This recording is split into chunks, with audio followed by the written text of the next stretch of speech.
DC Animated decided to do one of the most iconic Batman stories of all time, Batman Knightfall. So, how did they do? Welcome back, everyone. Today we are here to discuss the new DC animated movie, Batman Knightfall Part 1 Knightfall, which feels a little bit redundant, but this is part of the story that is called Knightfall, so there's different parts I'm assuming we're going to go through. Before we get into this, I would love to know, what is your favorite Batman story? Which one do you consider to be the most iconic? Now, that can be from the movies, the animated shows and movies, or it can be from the comics. Let me know your thoughts down in the comments below. So let's talk about this story, because I was not prepared for just the whole movie. This sucked me in when I was watching it. I was completely enamored by it. And I think a big part of the reason why I was so whoa was because this film is pretty graphic. So if you are thinking, maybe I'll watch Batman Knightfall with the family, just make sure everyone is of a certain age, because this felt very R-rated. And for me, I appreciated that, because when you're dealing with characters like Azrael, when you're dealing with characters like Bane, they are very brutal characters. Now, in the comics, do we go this hard? I don't think that we do, but there is a lot of stuff that's implied, like Bane turning a shark inside out, that I think is pretty intense. And so, in the spirit of Knightfall and how intense of a story this can be, and just how high the stakes are, I think it makes sense for it to be more graphic. And the animation as well. We got to talk about the animation, because the animation is just mwah. They did such a great job with the fights, with the action, with the lighting, and there's a lot of great character moments in this movie as well. There's some subtle things going on with our characters and the way that their faces hold emotion. There's a lot of people, I think, who are struggling in this story, and for various reasons, they maybe don't want to see the truth of some situations. Namely, I'm talking about Batman here, but I think there's a lot of characters that go through revelations throughout the course of the story. Bane in particular, we get his whole origin in this, and I really loved what they did with Bane. I really loved what they did with Azrael as well, and I really loved what they did with Batman and Tim. So there's a lot of characters we have to talk about, but let's talk about Bane first. Bane, I think what I really loved is they were not afraid to make him a sympathetic villain. When we think about Bane's origin, it is dark, and they got into it. From the moment he is born into hardship. He is born in prison, and his mom is being made to take on the sentence of his dad, to take on his dad's punishments. And as a result, it also gets passed on to him when he is born. So both of them are in prison. And his mom, because of what has happened to her, is hardened against the world. And she passes all of this on to Bane, telling him that the strongest survive, and so in order for Bane to be strong, he needs to be the strongest one there is, making it through hardship, and the more that you have to face, the stronger you become, which is why I think it's so fascinating that he is the villain in this part of the story, and for this film, he's our main villain for Batman. Now granted, Batman also has his hands full, and Batman himself is not in a place where I think he is able to admit what's going on with him. While he is strong physically and smart, he has all of these elements to him that serve him well. The problem with Batman is that emotionally, he is struggling right now. And what I love about this movie is it also shows us how there are many different kinds of strength people can have. With Bane, we get a lot of the physical, and we definitely get a lot in the physical as well, because they gave him more of the full Venom Bane that we get later on in the comics, where he's just huge. But I really love it, because that is a lot of what Bane symbolizes, this level of strength in terms of his muscle, in terms of his capability, and of course his mind. He is a person that is very smart, and I do think they showcase this in the story, even though we don't see him studying as much. He really only has that one book, that one Gotham magazine that he holds on to. And this leads us back to talking about Batman. I mean, Batman grew up in the lap of luxury, but he has also dealt with hardship. However, he's not good at confronting the trauma of his past. And right now he's in a place where he's struggling because I think he feels as though he has failed his previous Robins, his previous sons, if you will. Now he has Tim as his Robin, and you can tell that Bruce is in a place where he's very protective of Tim. He doesn't want Tim going out on his own. He's nervous, and it's not that he doesn't trust Tim. It's that Batman doesn't trust himself. And you can already see the beautiful tension we're building up between Batman and Tim, where Tim wants more responsibility. He thinks he can handle it. He's proven himself, and he doesn't understand why Batman is trying to keep him from doing more. And Batman is in a place where he's not ready to confront the loss of Jason, and this is holding him back. This is causing him to overwork, to push himself too much, probably as well as a form of escape, but also because all of these villains have gotten out. They're all running rampant in Gotham. And who is the one behind all of this? Bane. Because he had that magazine when he was in prison, and that was something that he looked at every single day, wanting to go to Gotham and wanting to prove himself by defeating, in this case, in the present, the Batman. He saw the Waynes as this status, as this symbol of power, and if he beats them, then that means that he's more powerful, that he's stronger, and he gets to prove himself to his mom. And what I really love as well about where that feud comes from between Bane and Batman is that it really comes from a very personal place for both of these characters. For Batman, it's about protecting Gotham. It's about protecting the people that he loves, that he cares about, his Bat family.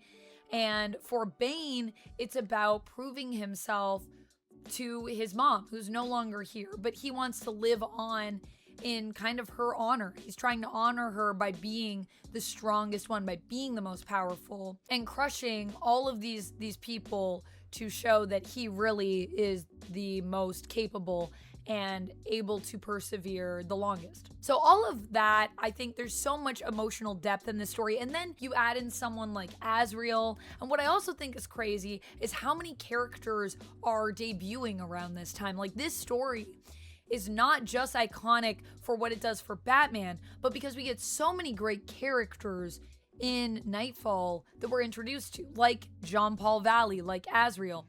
And he's going through a lot emotionally as well.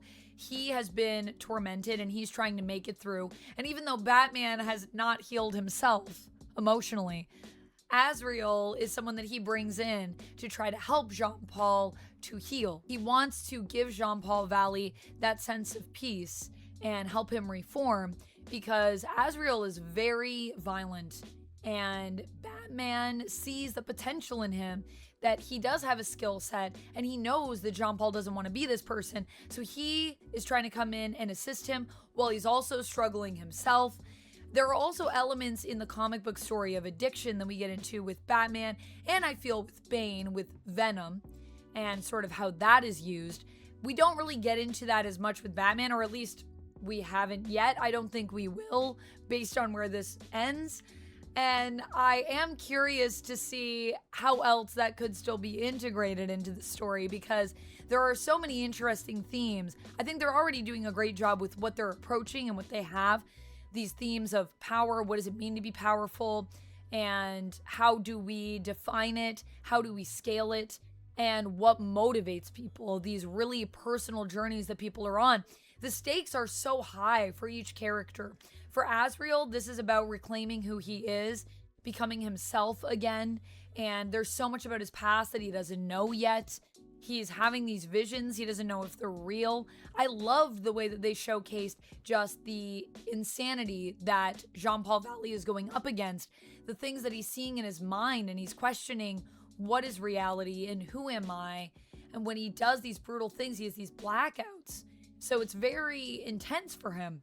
For Batman, this is the fate of Gotham. For Bane, this is about his own personal vendetta and about proving himself. And then, of course, we have Tim Drake, and Tim Drake is here, and he is really trying to showcase that he is capable. The Batman doesn't have to worry about him, and also to prove himself as a detective. And I love this idea of Tim saying as well that Batman will still always probably be the best detective, but he's going to try to give him a run for his money. So Tim is so smart and so capable. Seeing him come up against someone like Bane in this story, I thought was really wild, because we already showcased Tim being a very good detective, being a great Robin.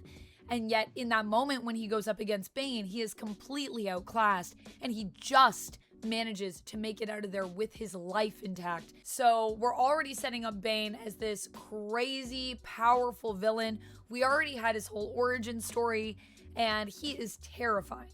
And then when Batman comes up against him, they did such a great job of showcasing how run down Batman is at this point.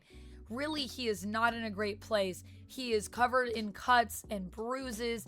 He is winded. He is emotionally tired. He's having visions of things that have happened to him that are messing him up. And there are a lot of parallels, I think, as well between Batman and where he's at, and Azrael and where he's at.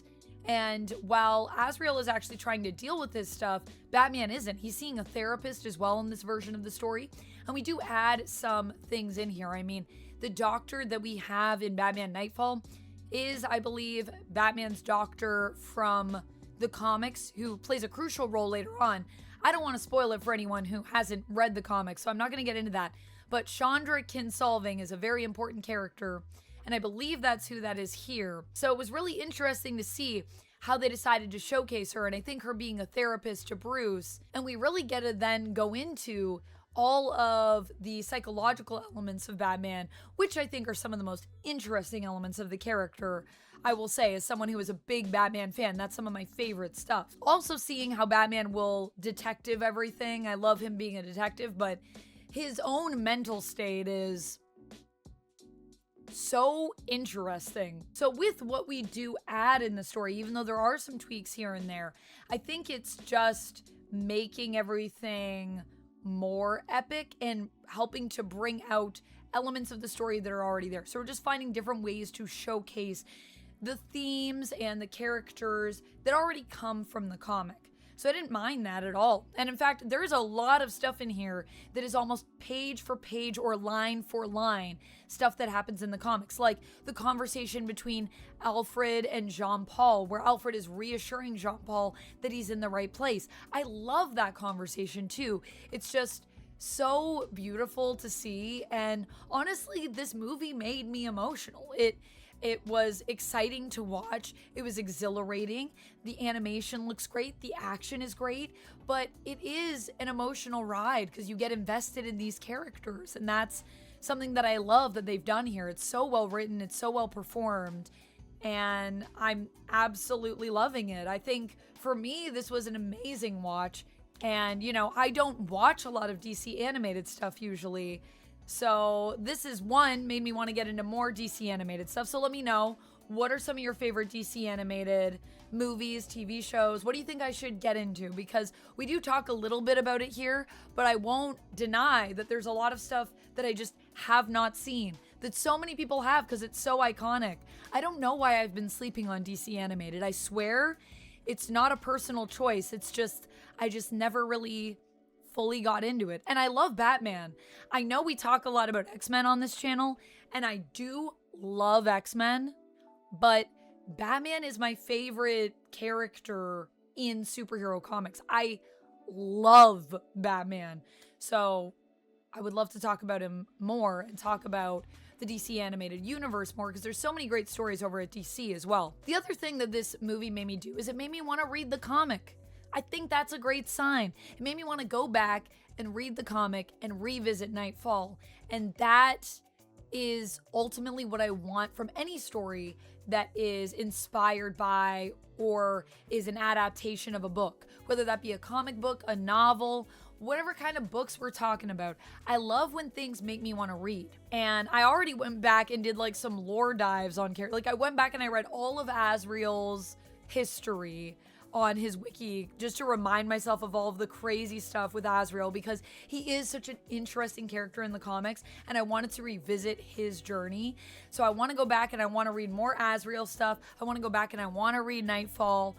I even was hoping that there was a DC compact version of this, but not yet. So instead, I got Gotham Central, and man, I'm excited to read this. I'm going to be doing a video where I'm going to be comparing a DC compact with the Marvel premiere. So stay tuned for that if you are interested in more comic content over here. But that's pretty much all I have to say about Knightfall. I loved it. I thought it was great. If you're wondering if it's worth it to buy, I would say yes.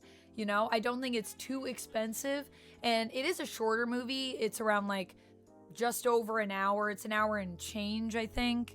What's the runtime? Yeah, it's an hour and 19 minutes, so it's not that long. I think that's the only negative that I had with the movie, was that it got close to the end and I thought there was so much more, and then we checked and there was only a few minutes left when my editor and I were watching it, and I was just like, I can't believe it's already over. What do you mean it's almost over? But of course it's because it's part one. So I was just thinking there's so much more in the story, and then it was like, oh yeah, it's a part one. So I guess we gotta wait, but I think it's gonna be worth the wait. It was a great film, definitely worth the purchase, definitely worth the time, worth the watch. So if you haven't watched it and you listened to this whole review, go watch it now, because it's out there and it's amazing. That's really all I have to say about this one, friends. Thank you so much for taking the time out of your day to watch my video. Let me know your thoughts on this movie down in the comments below. I'll see you down there, and until next time, friends, you stay nerdy. Bye! And if you love hearing me talk about DC, we do that here. You can check out more of that right over here.